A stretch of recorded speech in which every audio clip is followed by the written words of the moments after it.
Pioneer Web TV News starts right now.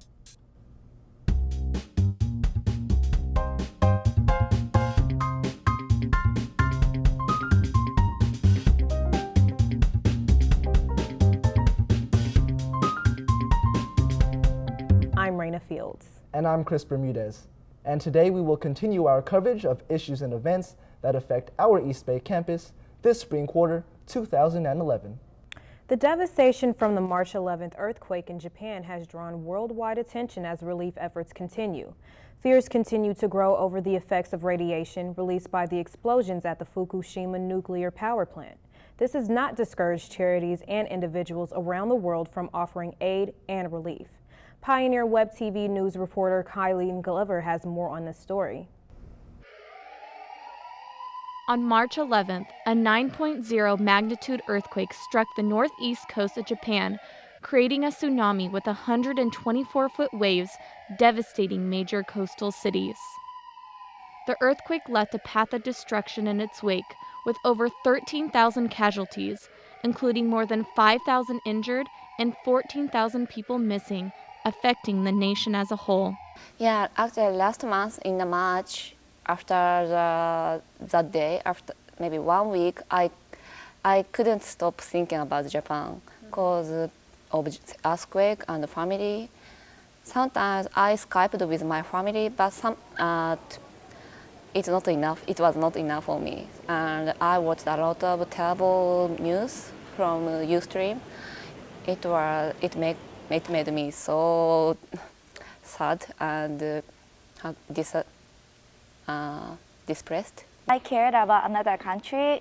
It also has tsunami or earthquake, but after it happened in my country, I really think about that. Before that, I just felt sorry for country, but now I try to do some action for the country. The Great East Japan earthquake is listed as Japan's largest earthquake and has made the top 5 biggest earthquakes of all time. Japan has been hit with more than 900 aftershocks, many reaching a 6.0 or higher magnitude just days, weeks, and even a month after the Great East Japan earthquake. Roughly $300 billion are estimated for the total damage of the tsunami, making it the most expensive natural disaster on record. After the destruction of Japan's nuclear power plant, the severity level of Japan's nuclear crisis was recently raised to the maximum level. The conditions of the nuclear power plant are constantly changing, making the spread and effect of radiation unpredictable, naming it the most complicated nuclear disaster. The nation of Japan and her people are still reeling from the impact of the quake, with more than 500,000 left homeless, including an estimated 100,000 children orphaned by the disaster.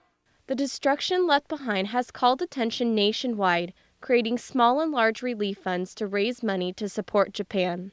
I saw on Lady Gaga's Facebook page that there was a relief fund going on for $5, and all of it would go towards Japan, and you got a Lady Gaga bracelet. But it was something that I could relate to and something that I found interest to, and it was something I was really interested in, and so I donated. But I just really want to encourage people to keep Japan in their minds and stuff, just because it falls off the news and people forget, and people are still suffering there just as much as ever. For information on donating to Japan, log on to the American Red Cross website at www.redcross.org. Last Monday, Cal State East Bay welcomed political commentator and talk show host Tavis Smiley. The event highlighted his past work and his new book titled Fail Up, 20 Lessons on Building Success from Failure. Discussing social issues, Smiley also provided his insight on current events. Pioneer Web TV News reporter Elizabeth Stanley has more on the event.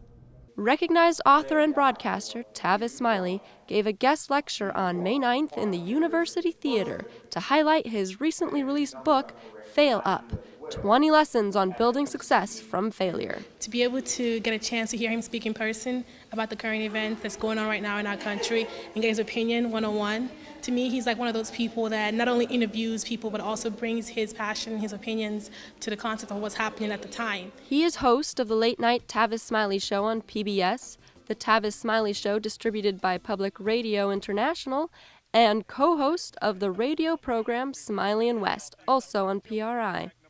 In his 20 years of broadcasting, he continues to be an outstanding voice for change.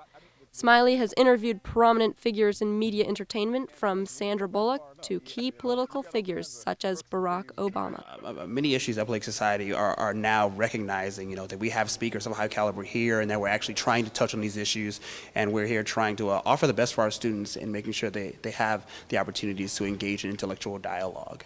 His lecture at Cal State East Bay touched on the issue of keeping our leaders accountable in the positions they hold. What he said about what leadership really is learning how to lead, is learning how to love folks and learn how to serve. That I won't ever forget that. Wrestle with this. You can't lead folk unless you love folk. You can't save folk unless you serve folk. After his lecture, he stayed for a book signing and a chance for audience members to take pictures with him. For PTV News, I'm Elizabeth Boyd. Back to you in the studio. Thank you, Elizabeth. The first 200 guests in attendance received a free copy of his new book. You can also catch Tavis Smiley on his late-night show, Tavis Smiley, on PBS. In order to raise awareness about child soldiers, the organization Invisible Children held a free movie screening for their latest documentary titled Yellow is for Tony. The film is the story about how the organization began. Pioneer Web TV News reporter Fiametta DeLeo has more on this story. Hi, I'm standing outside the multi-purpose room of the New University Union, where Invisible Children just gave a presentation on where and how they began, and a short story on the child soldiers in Uganda. Let's check it out.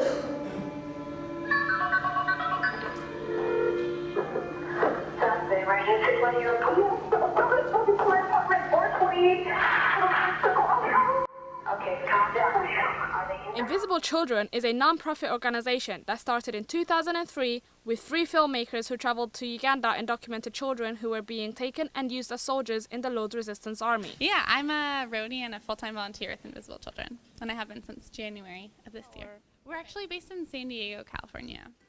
Since then, the organization has grown, developing programs and campaigns that support their cause and bring awareness of LRA conflict in all regions of Africa. That over 70% of the funding for all of these programs is coming from small donations, so we make most of our money from the tours that we're doing. The film that's shown at this event was entitled Tony, or Yellow is for Tony, which tells the story of Ugandan children being victimized through the life of the first child the Invisible Children organization helped. Almost 85.3% of the money that's raised is going directly to the programs here in the U.S. and over in Congo and Uganda. The greatest accomplishment of the Invisible Children so far has been the passing of Bill H.R. 2478, the Lord's Resistance Army Disarmament and Northern Uganda Recovery Act. And they were asked to come up with a strategy to deal with the problem and to apprehend Joseph Kony and to rehabilitate the child soldiers and to provide sustainable positions for the people of Uganda. I'm Fiametta DeLeo, reporting for Pioneer Web TV. Thank you, Fiametta. The film's title is based on the colored bracelet that Invisible Children gave to audience members who purchased the DVD. If you would like to find out more information on Invisible Children, donating to their program, or becoming a member, you can log on to their website at www.2.invisiblechildren.com. In a week-long event, CSUEB celebrated its Greek community by holding Greek Week. It brought 10 of our Greek organizations together to compete for the coveted Greek Week trophy. An intense week of games, competitions, and fundraising ensued. Pioneer Web TV's Cedric Sims has the story. The annual Greek festivities took place from May 2nd to May 5th. Greek Week is a week-long extravaganza in which the Greek organizations compete for the Greek Week trophy. The first event was men's and women's dodgeball, where there's only one rule. Don't get hit by the ball and have fun. Although each team tried their hardest, there could only be 2 winners. Tri Sigma for the women and Delta Chi for the men. On Tuesday, the Greek organizations each performed a skit. Primarily, when you look at a skit, I was looking for how funny a skit was and how well prepared it was, how well thought out it was. Did they have a storyline to it, or was it just a couple of scenes coming together, people just acting out with each other? So for me, what stood out was having a story, being funny, being professional, and being positive. That really stood out for me. Delta Chi also won this event. I don't care about nothing, man. The last time we saw our hero, young Edward, he had got this girl, joining the Delta Chi fraternity, and won in Greek Week. And that's where we find ourselves today, in the midst of the biggest pickle they've ever been in their entire lives. Next up was the obstacle course, which took place on Wednesday in front of the Meiklejohn building. Among the activities competitors participated in were a water balloon toss, bowling, a no-hands pie eating contest, and a wheelbarrow race.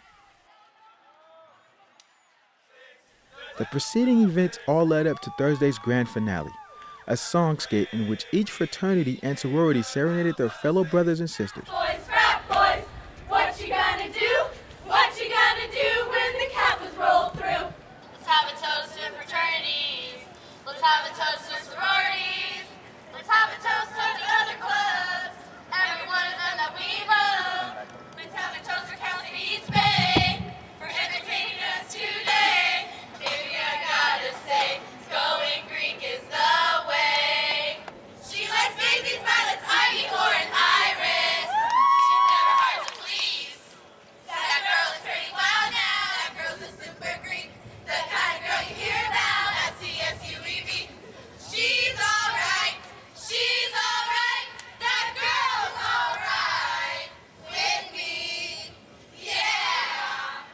The Tri Sigmas won the event and celebrated in a spirited fashion. We got spirits, funk and go. We're Tri Sigma, don't you know? Let us. Tri Sigmas are the best. Let us. The best of all the rest. Let us. Tri Sigmas are the best. Let us. Let us. After all was said and done, Delta Chi took home the trophy for the 2nd consecutive year. Even though it was a competitive week, true bonds were formed and everyone had fun. The goal of Greek Week is to promote unity within the Greek community while providing a competitive and fun atmosphere for everyone involved. If you would like to participate in Greek Week, consider joining one of the many Greek organizations we have here at Cal State East Bay. That wraps up another edition of Pioneer Web TV News. I'm Chris Bermudez. And I'm Raina Fields. Thanks for joining us. We will see you next week.